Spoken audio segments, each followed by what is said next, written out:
Once every generation, there comes an event that alters how we perceive our world. That changes our expectations of what is possible. This is not really one of those events. But hey, Toxic Radio has a brand new studio, and that fucking rocks. So join us in celebrating our excellent new home. Toxic Radio. Awesomer than ever before. What? That is so a word. Planning your Saturday night can be a bit of a bitch. Saturday night is the loneliest night in the week. Well, it doesn't have to be. Load up Toxic Radio every Saturday night for the heavy metal happy hour. With the one and only Fishman. I know that, dude. There will be interviews, ticket giveaways, a little bit of banter with Toxic Mike, and of course great metal from the 80s all the way through today. Starts at 7 p.m., runs until Fish says it's over. Everyone get out! Catch it only on Toxic Radio. Don't play it safe. Play it toxic. Like listening to Toxic Radio? Goddamn right. Well, don't forget, this is the 21st century. Join us in the social media world. You can find us on Facebook, Twitter, Instagram, and Pornhub. Pornhub? Nah, just kidding. Or am I? Toxic Radio. Get infected.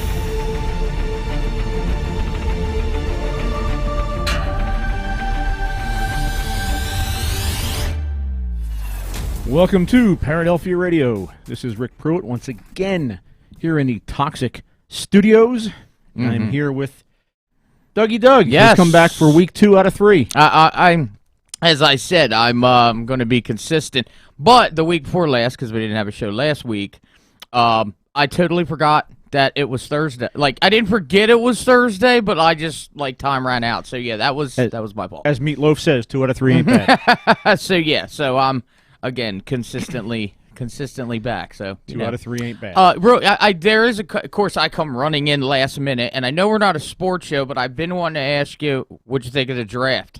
Oh, the Eagles draft? Oh yeah. Just so I need to get your quick opinion of that. Yeah, we talk sports a little bit in this, show every now and then. You're the biggest sports guy I know. So. Yeah, I was happy they got Devonta Smith. Me too. Very happy. Got Smith. Yeah.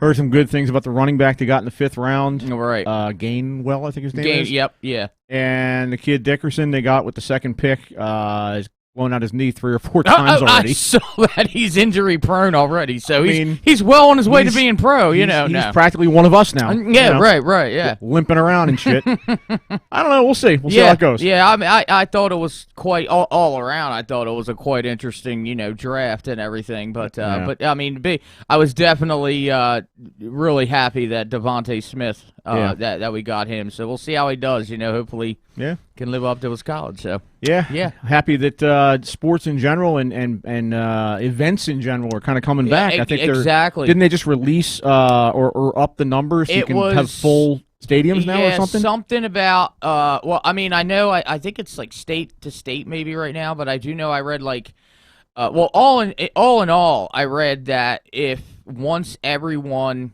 in each state's at least I think like 70% vaccinated, like they'll start to lift like the mask ban and all of that. But I can't wait to that fucking mask ban. But I do know that I did Christ. read, I think in New Jersey at least, that they upped the public event to 250. I mean, that's inside like a general But I think outdoor business, but it's even outdoor, more. outdoor. I think, like you can go to it's- bars now and shit. Exactly. Yeah. Yeah, and they of course, if you haven't vaccinated, they say you can go outside without a mask. But like, my question is do they give you like a T-shirt that says "I'm vaccinated"? Well, my thing was who wasn't doing this before? I even posted this on Facebook a couple weeks ago. Who wasn't doing this? Right. Was anybody outside doing yard work in a mask? No, and I mean, not only that, I don't know if. Like really, yeah. I mean, like for example, where we just moved to, like it's perfect. Right next door is a custard stand and a pizza shop. So been there like friggin' 3 or 4 times. You just throw a paper airplane and put an order in. Right, exactly. Yeah, but send one of your chickens over with a note, note tied to his leg. The chickens are still at the farm. I mean, you can't really bring that over. But if passenger chicken. I was going to say, if we brought the chickens to like the new house, that they make TV shows for people like us. If that was the case, but anyway, that's your way in. Yeah, right. But no, it's like. But my point to all of that, like they have outdoor where you go up to the window, and you see some people walk up with a mask, some people don't. But like you said, I mean, people are even going to the beach and stuff without masks. It's like, you're not going to go right up to somebody face to face and be like, "Hey, how you doing?" Cough in your face. Yeah. So. I don't know. Like you said, that was the latest I heard, though. Like 70% people vaccinated will start lifting all these bans and everything. So, well, hopefully by the end of summer we'll be back to just about normal. Yeah, nice. we'll see what happens. I know the school districts in Jersey at least are planning for a full on school year next year. That's how my kids' school we're talking about. So far, so good. Yeah, opening. I mean, my kids went back, because like it's a shame. I not to get into a whole COVID conversation in our hour here, but like too late. Yeah, right. But they've always gotten like A's and B's, and they with doing the whole virtual school, they would drop down to like D's, and they would be upset about it because it wasn't so much the fact that they weren't doing the work. A lot of times it was bad because I know, obviously teachers have to do what they have to do, which, of course, you're a teacher yourself. Right. It's just, it seemed like a lot of overload with the classes, and it was like they would get started at 8 o'clock in the morning and they'd be doing classwork and homework all the way till like it was time to go to bed. Yeah. And again, it's just so we made the decision to go ahead and let them go back. So far, so good. They have had to go virtual like twice because they shut the school down, but I think what that was you ever, and I'm sure this happened when you were a kid. It happened when you were a kid. It happened when I was a kid.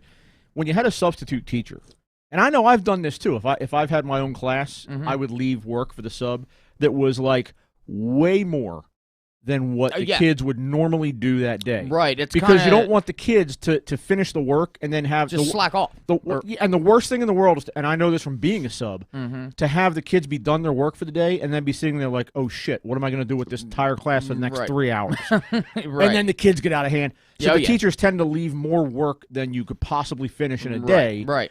And that way you have something to do all throughout the day. Right. So I think that mindset kind of got into the teacher's head when they were doing lesson plans for work for virtual. Right. Figuring, the kid's going to be home all day. Yeah, I mean, that's one thing to have a substitute, but being home. So I want to give them enough work to do a regular 6 or 7 hour school day's worth of work. Right. But what they're giving them is like all this extra shit. Sure. And the kids are, it's like a sub day. The kids are just doing all this extra work, and that's what you're talking about. They're working until late at night. And again, it's never, like one thing about it is like I've never put any blame to like the teachers or the students or anything because this is a unique situation that no one's ever had to deal with. Yeah. So, all right, we're getting there, I guess. Let's go back to what we're doing here. Yeah, let's find out what the ghosts think of COVID, which is a whole nother thing in itself. This is not the COVID show. All right, so this week we're going to do a couple things. We're going to get into some news here in a minute, and then we're going to dig into some fairy tales. One of my favorite things is looking at fairy tales that are the real deal. Right. So what I mean by that is, when you get or you watch a Disney movie or you listen to a fairy tale that is told to kids, and pick anyone, Snow White, Rumpelstiltskin, any of them, Sleeping Beauty, they are the Disneyfied version of what originally was told to these kids. Right. Or I'm sorry, not to the kids, but to the Grimm brothers back in the 1800s.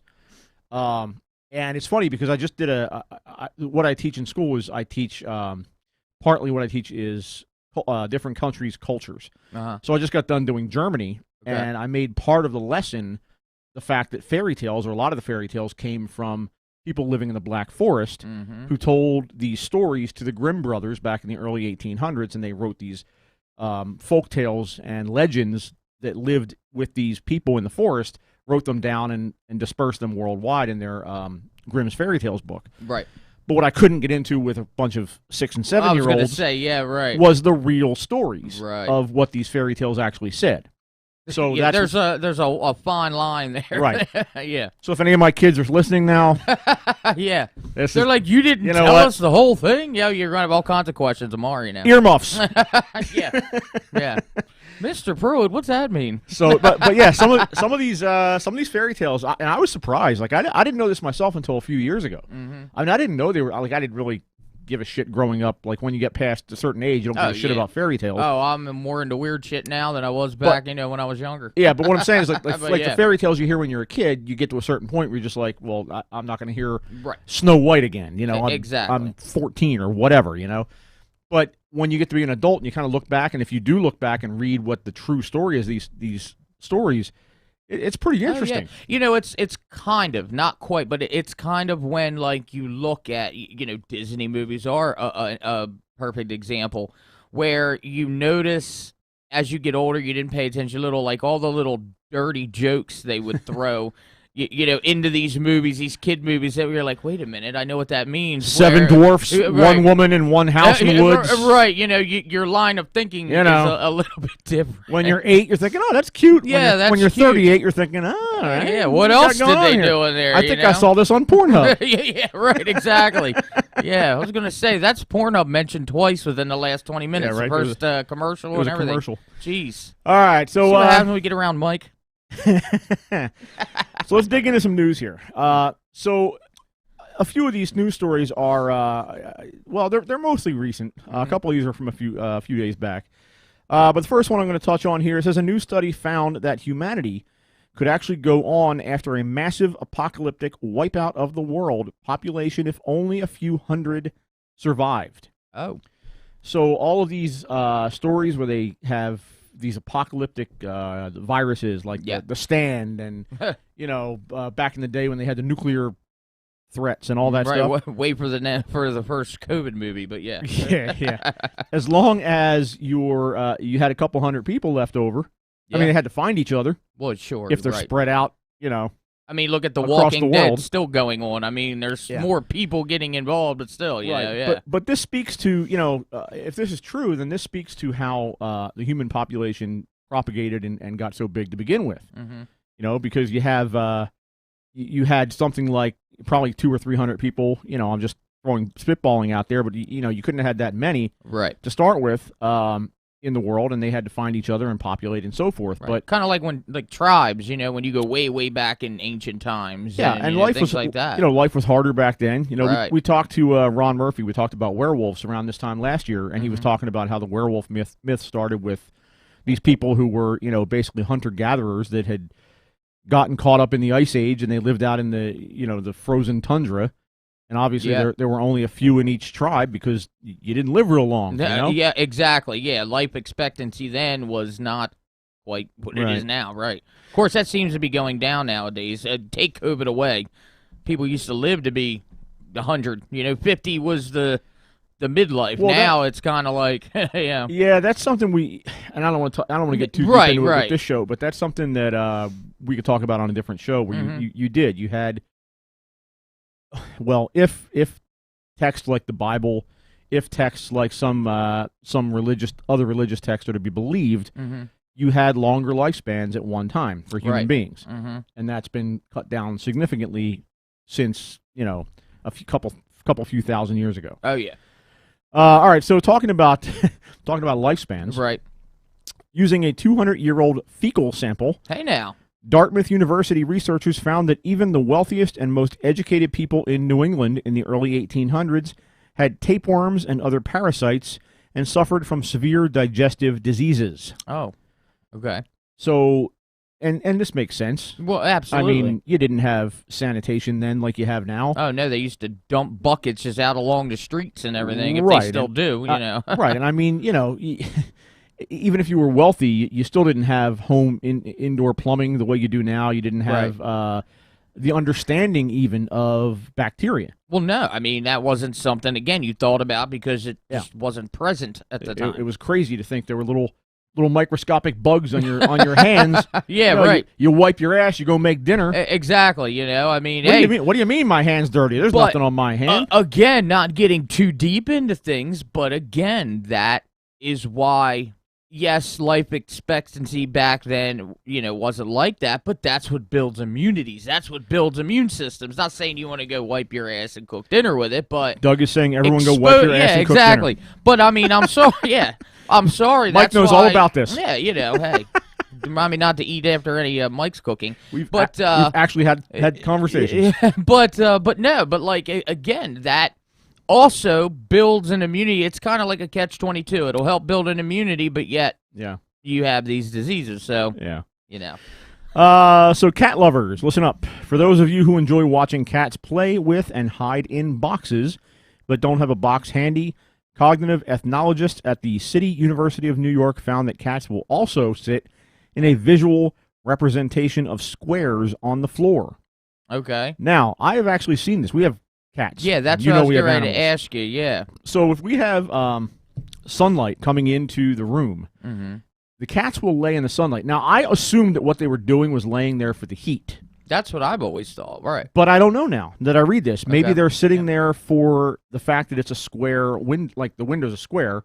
Okay. So when the light comes in, it's a square on the of light on the floor. That's interesting. Wow, yeah, that's... It would be interesting.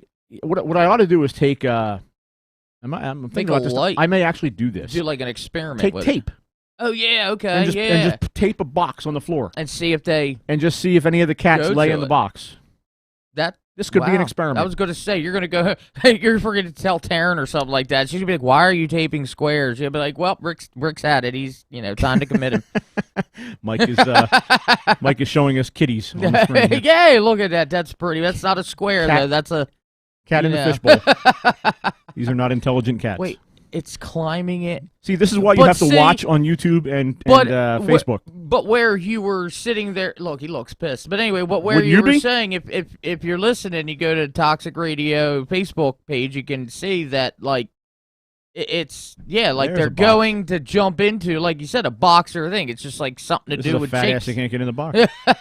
Oh, that's a computer. One of my cats is obsessed with plastic bags.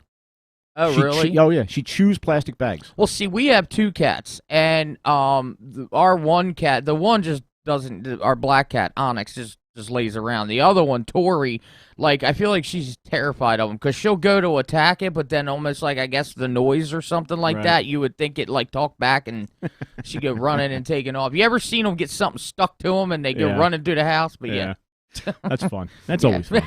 We're laughing. They're being tortured, you know. All right, so at a primary school in Queensland, Australia, a new species of giant wood moth was found with females as big as rats. Holy hell. Weighing 30 grams with a wingspan of up to 25 centimeters or 10 inches. Jesus. That's like that is a big-ass moth. Yeah. That's like freaking that's Mothman. I'm convinced that Australia exists to kill you. There's a couple countries Australia without naming exists. Every animal in Australia will kill you. so it doesn't matter. Don't let them fly. Well, a moth that big, they give it another year of cats, like kittens. They'll all kill you. Anything Australian. Everything Australian will kill you. Okay, great. Including their women. To all our Australian listeners out there. Good day, mate. Good day. Good day, mates. All right. So what does this say here? Oh, construction workers. Oh, yeah. What the frig is that, Mike? Oh, he's showing a picture of the moth. Is that the moth? Holy sh... And that's somebody holding it, so that's not like that is like CGI'd or that's anything. A pet. Again, this is why you need to watch like it would online. Swallow your damn finger or something else. That's the size of your hand. Wow. Yeah, you're right. Look like it's got like crab claws in front of it. I see that thing coming at me. I don't care if that is a moth. You got to think, what the hell would it eat? I mean, little bug ain't nothing to that thing, but wow. Take your foot. Phew. All right. Well, that was Okay. was- That's going to make you just, I'm going to feel like my whole ride home. That's a Like, little it's creepy. going to freaking feel things crawling all over me now. Great. all right. So where the hell was I? I lost my train of thought with that one. What the freak was I Went looking from at? everything from Australia Yeah, to right. killing you. Oh, here we go. From moths to cockroaches. Oh, great. A dispute between a restaurant owner and local gangsters in Taipei, Taiwan, resulted in the mobsters attacking the restaurant with thousands of cockroaches. Not guns, not knives. Cockroaches. Frickin' cockroaches. So they dumped cockroaches. But see, to be honest, that would be a thing, because don't them things, like, all you need's one, and they'll, like, freaking multiply into a million? Well, like, Yeah, but it's a brilliant idea, because who's going to prove that you did, unless they Exactly. literally have video of you doing this? but yeah, like, I have 'cause- cockroaches, and so did it. Right. Well, how do you prove I that? mean, something like that. Fingerprint like, yeah. the cockroaches? Yeah, that's true. But, like, where were you? Where- Where did you come from, Where Mr. were Cockroach? you at 8 o'clock If last they're night? from Australia, they'll be about 10 times bigger, but that's crazy, because, yeah, like, cockroaches, man. I mean, there's guy I used to work with years ago. He wasn't like the dirty type. He said that he actually ended up getting like an infestation of cockroaches from like a bag, like one of them old. He said it was like not the plastic bags, the old paper bags. Yeah. Like he said that he thinks it was from just grocery shopping, like picking it up anywhere. You need one or two, and then like you end up getting an infestation. Just get a can of raid. It's like freaking until Invest in some raid. they're immune from that. But They're spraying they're you with the can. yeah, exactly. But like You're spraying them, you they're gotta waving at open you. up a Yeah. cabinet or something and spray it, and the bitch is like, "Oh yeah, You're spraying them, they're giving you the finger. yeah, you know? exactly, yeah." Like, thirsty. All right, so a sad story here from Florida. Okay. Thousands of koi fish have mysteriously died in residential ponds in Coconut Grove, Florida over the past few weeks, along with many birds, plants, and raccoons. That's Investigators are at a loss to explain the deaths, although they suspect something leaked toxins in the groundwater. That's what I was gonna say. No, Yeah, I was really? gonna In say, Florida? That's kind of an Not in- obvious thing. Not yeah, in right. Florida. Exactly. Like, I mean, I think we just solved the case. Call Florida. They have their shit so together. Can we get the Florida governor on the phone? Let's tell him that hey, Jesus we solved Christ. it. Yeah. Wow. All right. People, man. So that's our news for the day. That's some There's- interesting news right there. Mike's koi fish. I there. still feel like I got some big old freaking. That Oh, reminds wow. me of like Look my at the size of that koi fish. Holy crap! Jesus. Can you eat koi fish? Yeah, I'm sure in Japan they eat koi fish. Japan they eat all kinds of fish, don't they? They eat dolphin and whales. Do they? I don't know. I'm not Japanese. Yeah, I don't know. Anyway. Turning Japanese. Oh, you're in a mood. You know what that song's about? What? You know what that song's about, Mike? Turning Japanese. Remember that song from the 80s? Is it about? Do you know the song? Okay. Is it about turning Japanese? No. Okay. It's about masturbation. A song called "Turning Japanese" is about masturbation. How the hell is that about masturbation? Now you, What the? it's my new ringtone. Now this I'm is- making it a ringtone. Now, this is not me. It's not you. It's not you Oh, doing. This is not. God. Well, listen. I'm just telling you the facts. Okay. So So don't- you're a reporter right So now. Yeah. don't call me a racist. Okay. I But gotta look this up. when you do the deed, what do your eyes look like? I don't know. I've never Oh, done it in so front that's of a where mirror. the song. Do we have to? Do we now have to ban that song in society? I don't Is that know. the culture? Cancel culture now. We gotta. We gotta. We're gonna Here do we away go. with it. Yeah, "Turning Japanese" is a song by. Hold on. Doug's on the Wikipedia. I'm doing. That's exactly what popped up. Yeah. Wow. Says the repeated lyrical refrain of "I think I'm turning Japanese" was widely believed by American audiences to describe an orgasm induced by masturbating, but in fact was intended to describe teen angst or alienation after a romantic breakup. yeah, that's just Wikipedia. That's just somebody giving Glossing over I the was gonna facts. say that is your Christian You know what? type Yeah. saying it's not about masturbation. we need the facts, Wikipedia. We don't need you cleaning it up. I for think us. I like the first one better. And it's funny how it's believed by American audiences. yeah. See, You know, make us look like the assholes here.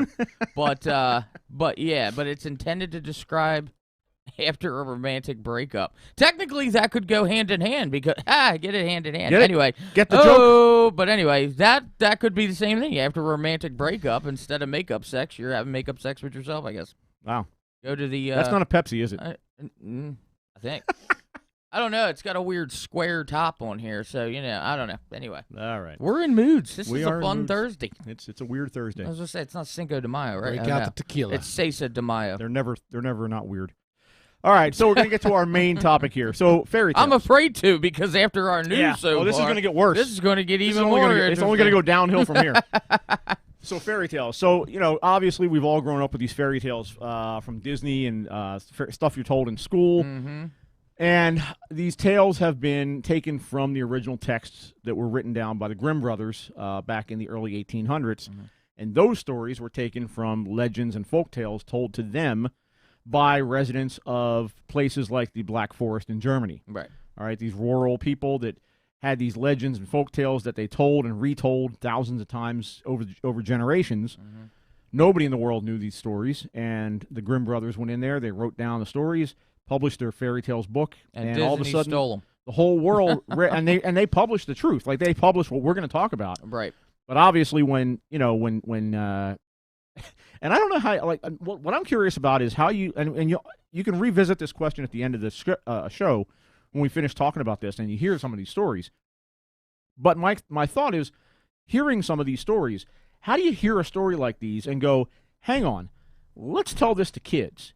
I mean, Even if you like, let's clean this up and tell this to kids. Right. Why not just make a whole other story I guess that's a clean story and tell it to kids? I- Why take this? It's like some child psychologist back in the day, way back before even thought to, let's sensitize this whole entire thing. It's like somebody watching Cannibal Holocaust and going, hang on, Yeah, let's make this into a kid's cartoon. yeah, exactly. We got to but- switch some stuff around. Because think about it, would it really affect your life if you didn't learn about Bambi or the Little Mermaid or any of that until you were, you know what I mean? Like it didn't really affect me as a kid. I mean, but yeah. anyway. All right, so this is where are we here? Gruesome Origins of 10 Classic Fairy Tales. All right. So this is from unbelievablepacts.com.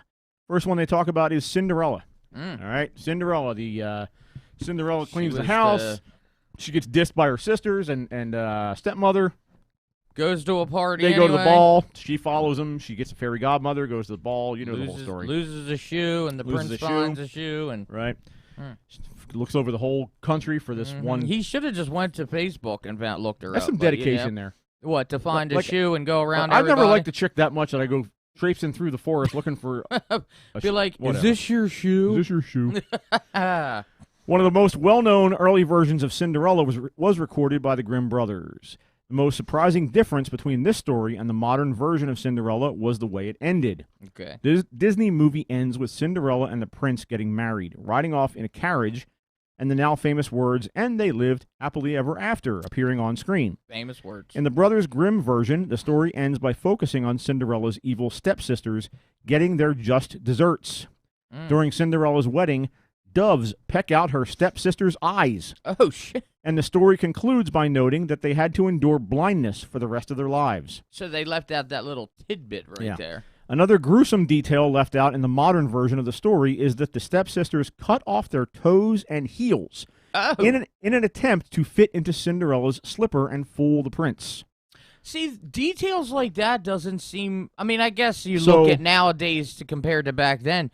Leaving out little things like that doesn't seem like it would be that horrible if he kept it in a story. You know what I mean? So Like, birds pecking out their eyes I mean, and self-mutilation? again, You wanna- self-mutilation, maybe that part, but You wanna- like you wanna a go that bird, route with a 5-year-old? But a bird pecking out the eyes or something, I mean, I don't know. There's kind of a leeway there.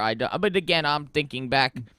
Oh, it's a liberal in those parent. times, yeah, you know what I mean? I don't know. I mean, it's like you said. Daddy's it's- home. Get the do chainsaw. do you see what the birds can do if you're an ignorant person, you know? Forget the, yeah, anyway. All right, so next one, the Three Bears, right? Goldilocks and the Three Bears. Oh, So we know the story. Goldilocks goes, finds the house. just like Finds the Leonardo porridge. DiCaprio with Reverend, like, is that turning into this? Something like that.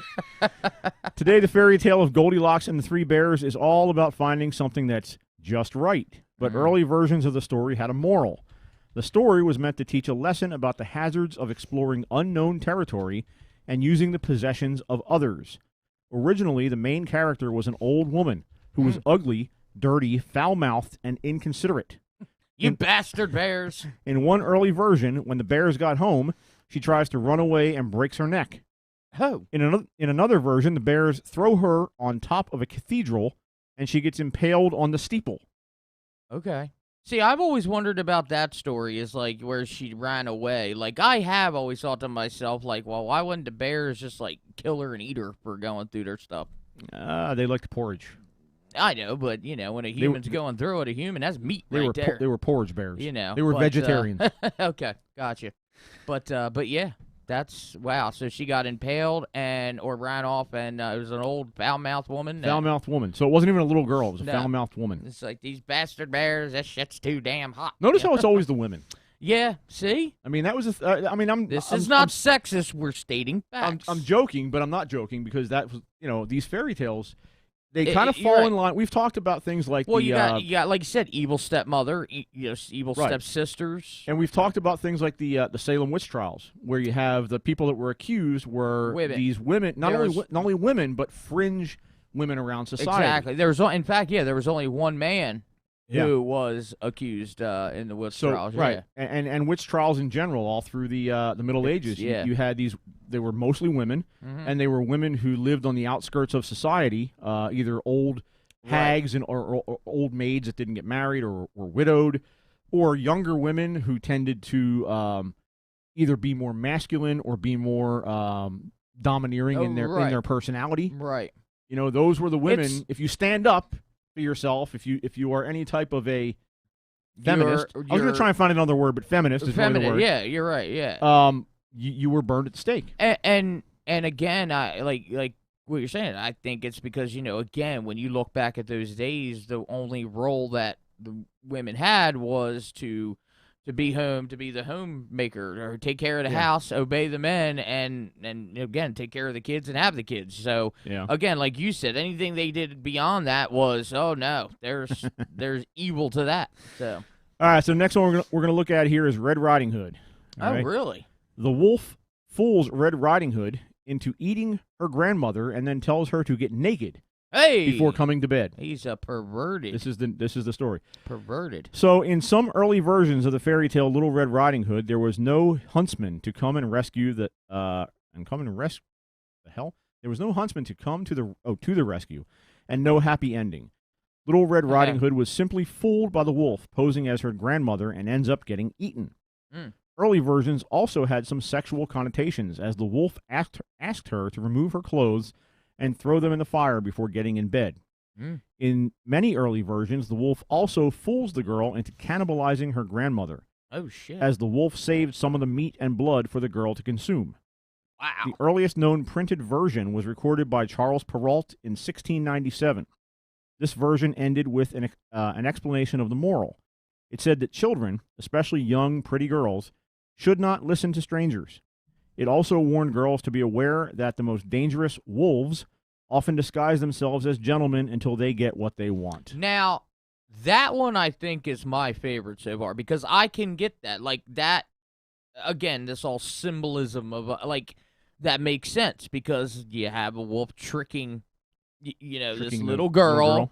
And, so to me, that one I think makes the most sense out of them all, because I get it. Again, don't trust, because you can end up, right? And in a lot of these stories, like this story was one of the ones we talked about. I mentioned Ron Murphy a little while ago. We talked to him about werewolves a while back, or was it werewolves or dogmen? I forget which it was. I think it was werewolves, wasn't it? Something like that. Okay. But anyway, so this story is one of the ones that's often brought up in a conversation about werewolves or dogmen, right? Where you have the wolf being a representation of either a shape-shifting entity, right, or it could just be a man, like they say, a wolf in sheep's clothing or a sheep in wolf's clothing or whatever. It could just be a man literally dressed in a wolf skin. Right, right. And then once he lures her into the house, he reveals himself to be a predator. Right, exactly. Predator, and a again, pedophile. Because when you look at that's why a werewolf, like the symbolism of a werewolf is evil, is nasty, is anything bad, Right. So yeah. But yeah. Wow. See, like I said, that one I actually, dig the whole representing the story, or explaining all that. So all right, so we go on to Sleeping Beauty. Okay. All right, Sleeping Beauty, she pricks her finger. She falls asleep because of a curse. Sleeps for 100 years, gets a kiss by the prince. It's all good. Oh, God. Right? Is this like a molestation one with ball of sleep? Oh, just wait. God. One of the earliest versions of the fairy tale Sleeping Beauty was published in 1634 by Italian poet Giambattista Basile. Say that again. Giambattista Basile. Sounds like a soup. And it was based on a familiar folk tale. One major difference from the modern version is how the sleeping princess is awoken. In Bastile's version, a king discovers the sleeping princess and has sex with her. I knew it had something to do with... The princess gets pregnant Oh. and gives birth to twins while still unconscious. I was going to say, while she's still asleep. She finally wakes up when one of the twins is sucking on her finger and sucks out the splinter that caused her deep sleep. So it was the kid that she had that got pregnant while she was asleep. And wow. Oh, all right. Another difference from the modern version is that the king in this story is already married. Well, of course he is. Of course. Yep. Of course he now is. you're going to add in infidelity. When the king's wife learns about the twins, she tells a cook to murder them, cook them, and serve them to the king.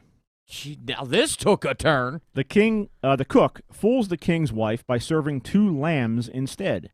Then the king finds out about his wife's plan and orders that she be burned to death. Holy hell. He also rewards the cook for saving his children. The newly single king is then free to marry the princess and live happily ever after. That one, that's just got every nasty thing you can think of all put together. Sleeping Beauty indeed. Holy shit, like You've got rape, Yeah. you've got infidelity, you've got cannibalism, you've got what are the immolation, the fire. like that's like every possible thing you can think of. That one's brutal. I don't Gather even know around what the to say. Like, gather around the reading rug, kids. I mean, I'll tell you what, if you do have students listening, you're going to have some calls from parents tomorrow. Mr. Pruitt, what are you teaching my kids? Teaching my children. All right, Snow White. Wow. You ready for Snow White? I don't know if I'm ready for any more after that last one. Buckle up. Snow White. So in the modern version of Snow White, the villain is Snow White's evil stepmother. Mm-hmm. But in the version published in 1812 by the Brothers Grimm, the evil queen is actually Snow White's birth mother. Okay. Similar to modern versions, the queen gets jealous that Snow White is more beautiful than her and repeatedly tries to kill her. Hmm. The most shocking difference is how the queen dies. In the Disney movie, the queen dies when she is standing on a cliff and lightning strikes, making her fall to her death. Mm-hmm. But in the Brothers Grimm version, the evil queen gets invited up to Snow White's wedding. When the queen shows up, she's shocked to see that Snow White is still alive. As the queen stands frozen out of rage and fear, Snow White gets some gruesome revenge. Iron slippers had already been put on the fire, and they were brought in with tongs and set before her. Jeez. Then she was forced to put on the red-hot shoes and dance until she dropped down dead. I'm sure.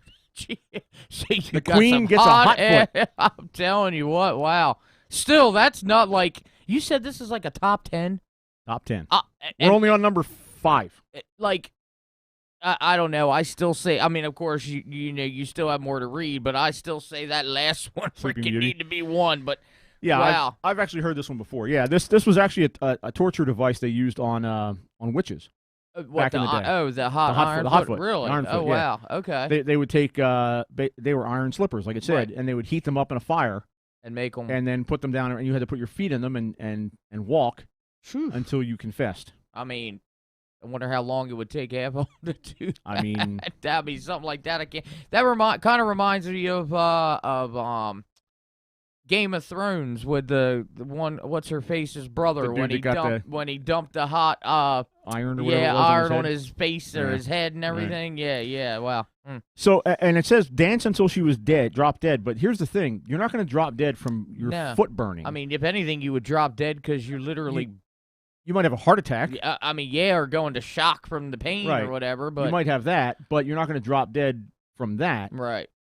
You're not going to drop dead from that until later on if you get an infection or something, but that's going to take days. I feel like if you're dropping dead, maybe, I mean, I can imagine if they're forcing her to dance with these lead or these iron things on that's hot, if anything, I feel like you would have people like also whipping or beating her and anything. So if anything, like kind of being beaten to death while trying to dance with all this hot. Imagine being the DJ at that party. I tell you what, I don't even know what you would be like. Yeah, shoot, now the Macarena. Well, no, that's more of a hand thing, But Dance, mama, dance. yeah, right. All right, next one. Doing the percolator. Pinocchio. Uh-oh. Pinocchio, right? God, I can only imagine a boy and a dad, like The wooden boy that becomes a real boy. Yeah, my kid. The Disney film version of Pinocchio had some dark themes, such as the part where the naughty boys are turned into donkeys and sold into slave labor. That's right. That was kind of dark. That was, yeah. But that's nothing compared to the original story published in 1883 as the novel The Adventures of Pinocchio. The story was meant to serve as a warning against bad behavior, and so Pinocchio was depicted as an evil character with no redeeming qualities.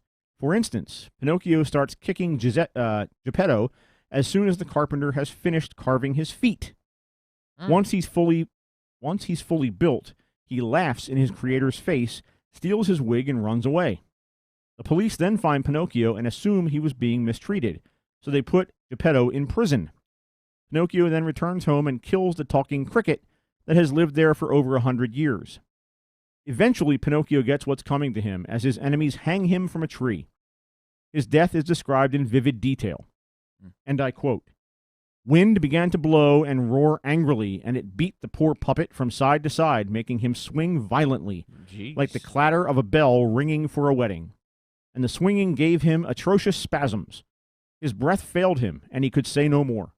He shut his eyes, opened his mouth, stretched his legs, gave a long shudder, and hung stiff and insensible." Wow. And that is Pinocchio. He really wants to be a real boy. Now, what I'm thinking is, you finished his feet, and he started kicking you. Right.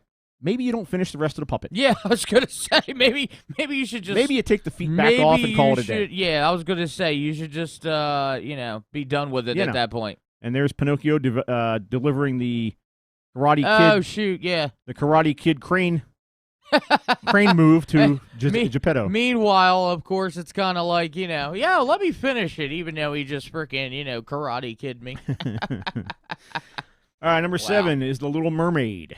Oh, jeez. Now, this one, I heard that this one's pretty dark. Is it really? To begin with, yeah. The non-talking...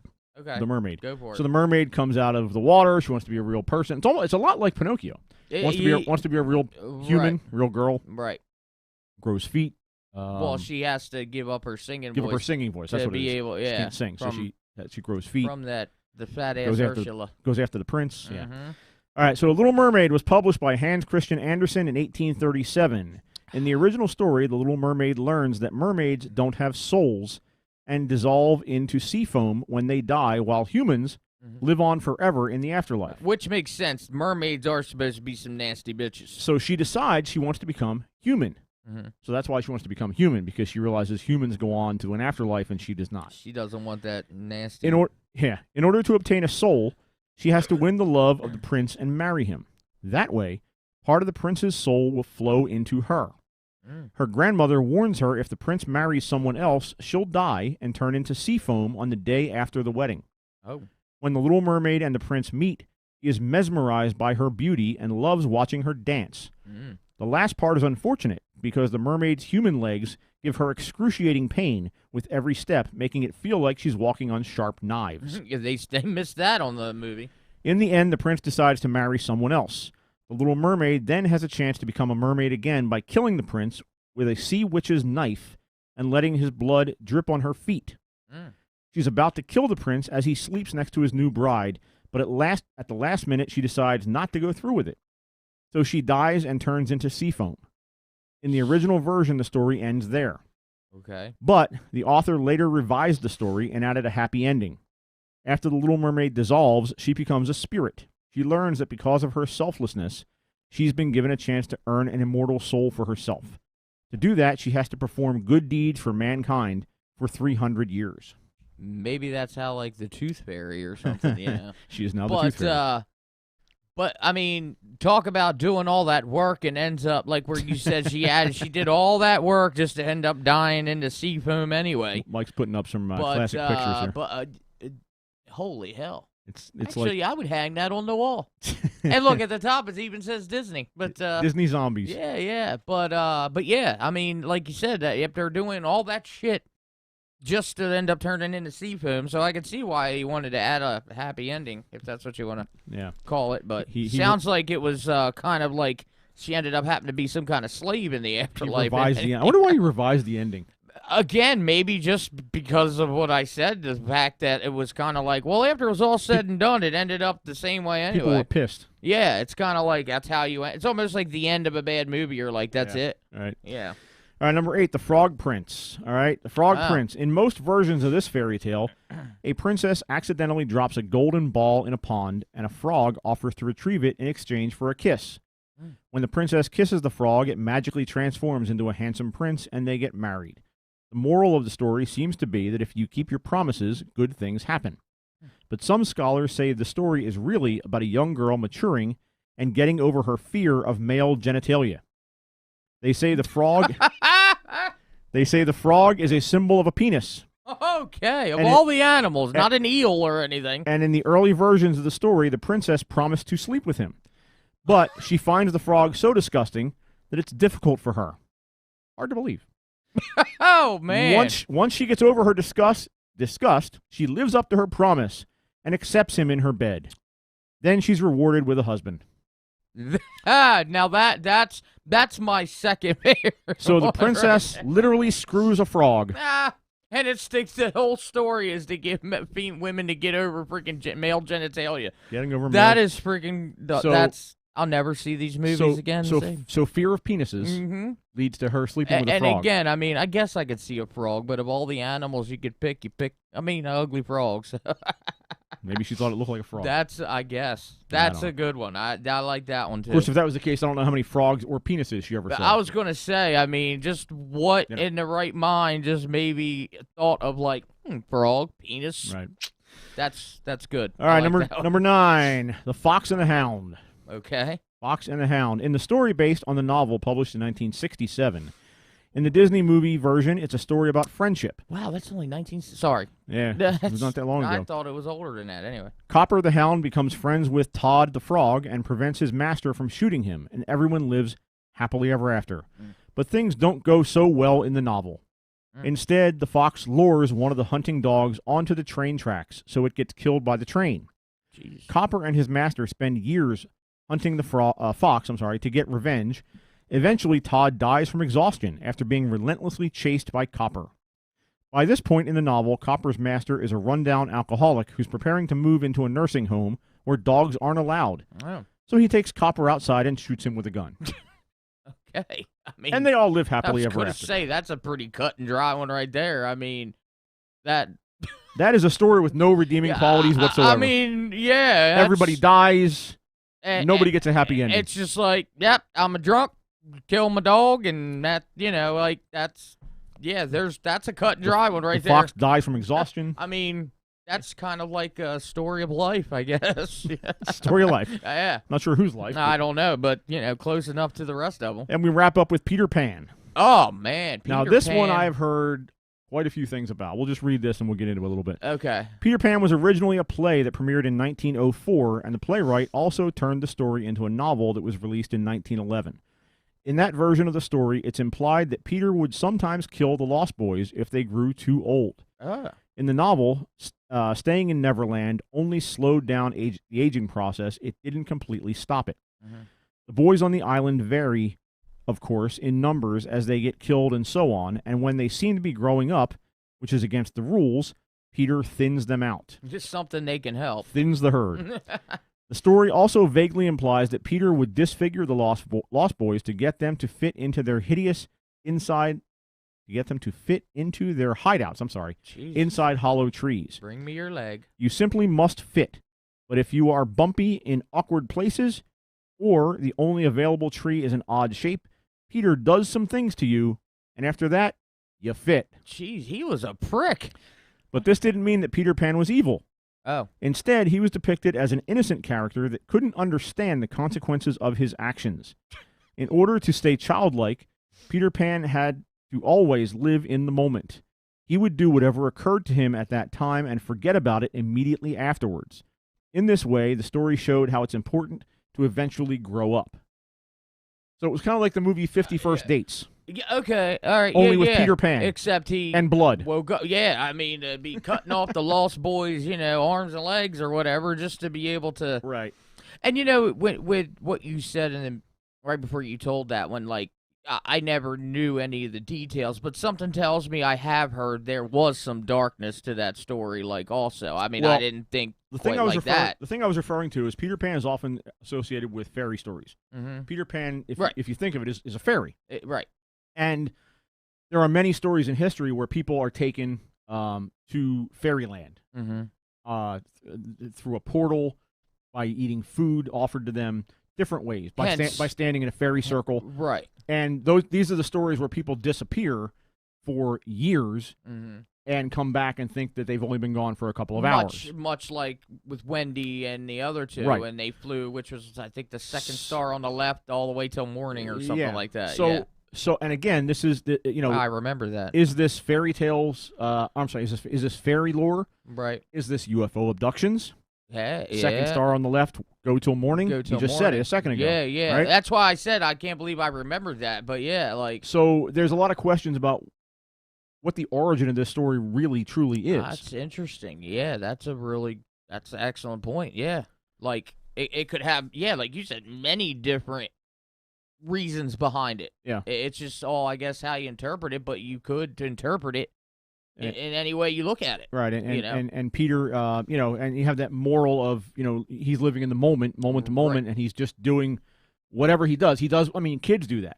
Yeah. You look Yeah. at a 3, 4, 5, 6-year-old kid, they do what they do in the moment, Mm-hmm. and it's only after that they come to realize that there's consequences, or that Right. there's they've hurt someone or something. Plus attention spans too. The Right. younger you are, your attention span is so quick. I mean, it's Right. not necessarily you forget it, but you just once your attention moves on to something else, it's just like, Yeah. totally not paying attention to that. So, There's so Mike, that's Mike with another gem on our what's our he- Facebook is he? YouTube feed. I was gonna say, is he doing He's- fellatio with his He's chewing shadow? his shadow. Yeah, he's chewing his shadow. Okay. That's another good concept. What's the whole? I always understood that the whole point of his shadow. The shadow was like Yeah. I think it's supposed to be your alter ego. Is it? Your Well, there you go. That's maybe added on to the story of Peter Pan. We only have a the couple whole- of minutes here, but Yeah. there's a theory out there that you have something called a daemon, which yep. is basically like It's an like your opposite an type. inner self Right. that is driving your actions, It's like the devil. Devil on your angel shoulder, kinda thing. kinda like right, that. Right. and it's driving your actions. And I think that the shadow in Peter Pan was meant to imply that this was real. Right. And the shadow was a separate entity from yourself. It was your Right. alter ego, And so to speak. Hence, with what you just explained, it's kind of like, was that part of him that so-called evil one, even though he didn't really realize evil, like that Right. was the one cutting off the limbs and doing Right. all that. So very, very interesting. So now that we've topic ruined today. everyone's childhood, I'm fascinated. I still got to say, my favorite is that You are welcome. The sleeping Beauty? Beauty. That's just that had a little bit of everything. Yeah, everything. Yeah, you put them all together. They need to make that into a feature film. Yeah, make them all into a feature film. We're- Hell. If Mario's listening, Sleeping Beauty, brother. Yeah. He wants ideas for movies. Just look at his shit. Just look, just take a look at Sleeping Beauty. Oh man. But All right, yeah. so we're getting close to wrapping up here. Mhm. So it's been another fun week, Oh yeah. and I want to thank you for coming in and hanging out. Absolutely, of course. Thank our listeners and viewers for hanging out with us and Always. giving us their eyes and ears. It's always great to have people listening. Sorry for the Australian listeners. Sorry for accusing you of evilness, but hey. And again, if you are listening and you want to check out some of our social media, we are on Facebook. Just look up Paradelphia. We are on Twitter at Paradelphia, and I try to post some interesting articles throughout the week. We play around a little bit on not on Facebook, on Twitter. They have you know how they have the hashtags. So they have hashtags for, I think it's Weird Wednesday and Folklore Thursday, and they have all these different ones during the week, and I read them in the morning, and I kind of try to play around with those guys Yeah, that post them, definitely. and I repost stuff with some funny comments, and just trying to engage some Rick, people. what in do they that. call them? Rickisms? No, that's a whole other thing. That's my wife that posts funny. Yeah. She thinks it's funny comments that I make during the week No, Rickisms, but on yeah. Facebook. Yeah, But yeah, and definitely not if I'm taking anything out of, what you're doing. Like, again, if you haven't, giving a plug obviously for Toxic Radio, because it's one thing I love benefit from is all the other shows and everything with Toxic Radio. Instead of following, like if you want to like looking up the schedule, every time there's a show, it pops up on the app on your phone like, oh, we're going live like we did. So I'm telling you, check out these other shows because, Toxic Radio. The way Toxic is building up, and these shows are they're excellent. They're all fantastic. So ToxicRadio.net or at Toxic Radio Live. I get that right, Michael? There we go. I got the horns. There you go. I got the horns. All right, guys. So it's going to wrap it up for the week. So I want to thank Mike and Jamie in the production room. Thank you for coming by, Dougie Doug. And again, thank you guys for listening and watching. I am Rick. We'll be back next week with another fun show. We are Paradelphia, and we are out of here.